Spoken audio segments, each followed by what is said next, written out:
good morning and welcome to Huomenta Suomi. Thank you. Nigel Farage. Good morning, welcome to our show. Mr. Farage, what do you think about the European Commission today? Amazing. You know, all these countries, we joined this thing 30 years ago, you joined it 15 years ago, and we all thought we were joining a Europe where we trade together, cooperate together. They were the promises that were made.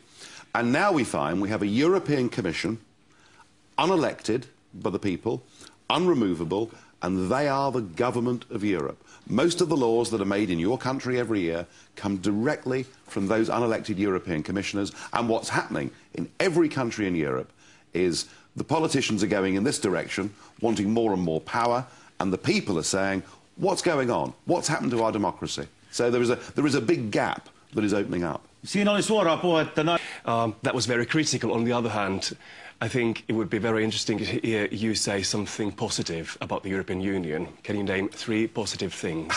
Look, I mean, let's get this clear. I'm not anti-European, I'm pro-European. I want to live in a Europe where we have sovereign democracies. I want to live in a Europe where we trade together.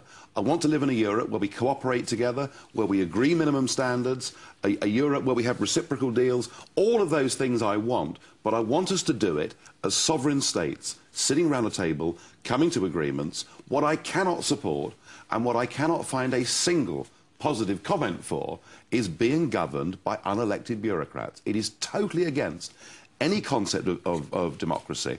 And you get to a point where when you have your own general elections in Finland or anywhere else, it actually becomes irrelevant who you vote for. Irrelevant who becomes your government, because the big laws are made by people that you can't vote for and remove. So let's have Europe, yes, but not this European Union, not political union.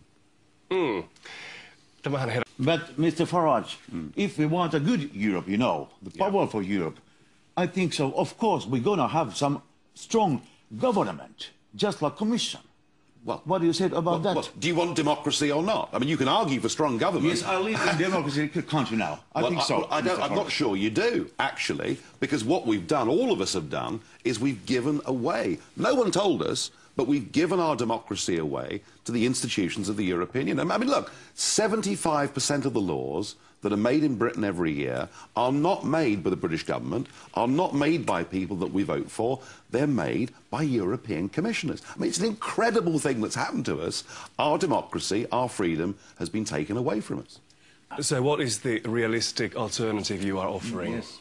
Well, what I want people to do is to have the opportunity in free and fair referendums so that they can express what... I mean, if the peoples of Europe want this model, if they really want the Commission to have the power, if they really want the European courts to overrule their own courts, they are, of course, entitled to have it, but only if they choose it. And if you look back over the last few years, there was a European constitution, the French voted no, the Dutch voted no.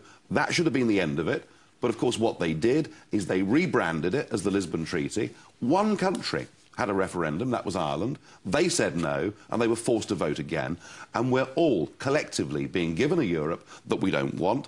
All the opinion polls now show that less than 50% of people living inside the EU support the institutions as they're currently constructed. So my fight and my drive is for there to be a proper, democratic Europe, one that I believe should be based on cooperation and not the current model. So, sir, you like European Union? No, I like Europe, not this European Union. Look, this is a European Union based on unelected people having the ability to make our laws, based on an idea that one size fits all across Europe. It doesn't work. And we're seeing that right now with the euro. Different countries forced together in a euro, the southern fringe now being pushed into desperate poverty, being pushed into a massive deflationary spiral, and people like you having to pay the bill. It does not work. But I want one thing, because we have European Parliament. You're a member of the Parliament. Yes. But how is this? Is it the democracy?